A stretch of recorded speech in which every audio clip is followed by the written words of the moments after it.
ఆకాశ గీతంకి స్వాగతం. Over thinking నీ మైండ్ని, నీ లైఫ్ని ఎలా నాశనం చేస్తుందో తెలుసా? ఓవర్ థింకింగ్ ఇది ఒక చిన్న హ్యాబిట్లా అనిపిస్తుంది, కానీ అది మనిషిని లోపల నుంచి తినేస్తుంది. రాత్రి పడుకున్నాక బాడీ టయర్డ్గా ఉంటుంది, కానీ మైండ్ మాత్రం ఆగదు. నేను కరెక్ట్గా మాట్లాడానా, వాళ్ళకి నేను నచ్చలేదేమో, నా ఫ్యూచర్ ఏమవుతుందో, ఇలా క్వశ్చన్స్ డైవర్ట్ అవ్వటానికి ఫోన్ చూసి పక్కన పెట్టేస్తావు, కానీ మైండ్లో కన్వర్జేషన్స్ ఇంకా నడుస్తూనే ఉంటుంది. ఒక స్మాల్ మిస్టేక్ జరిగినా దాన్ని 100 సార్లు ఆలోచిస్తావు. ఒక్క మెసేజ్ రిప్లై అయితే ఎన్నో విధాలుగా నీ మైండ్ థింక్ చేస్తూనే ఉంటుంది.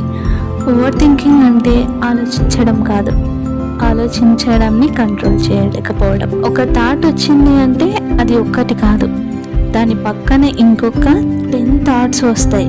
లాస్ట్కి నీ మైండ్ ఒక గజిబిజి అయిపోతుంది. బయట చూస్తే నువ్వు నార్మల్గానే ఉంటావు, నవ్వుతో మాట్లాడుతావు, కానీ లోపల మీరు ఒక్కరే ఫైట్ చేస్తుంటారు. ఎవరికి తెలీదు నీ బ్రెయిన్లో ఎంత నాయిస్ ఉందో.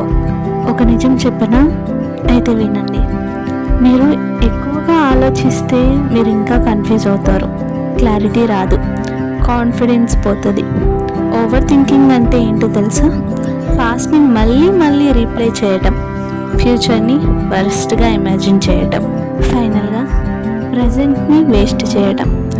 చాలామంది స్ట్రాంగ్గా కనిపిస్తారు, కానీ వాళ్ళకి బిగ్గెస్ట్ ప్రాబ్లం ఓవర్ థింకింగ్. వాళ్ళు బయట నవ్వుతారు, కానీ లోపల బ్రేక్ అయిపోతారు. ఒక్కటి గుర్తుపెట్టుకో, నీ మైండ్ చెప్పేది అన్నీ నిజం కాదు. నీ థాట్స్ ఫ్యాక్ట్స్ కావు, అవి జస్ట్ నీ భయాలు, నీ డౌట్స్, నీ ఇమాజినేషన్స్.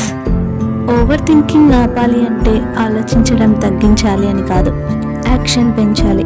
ఎందుకంటే లైఫ్ ఆన్సర్స్ థింకింగ్లో కాదు, డూయింగ్లో దొరుకుతాయి.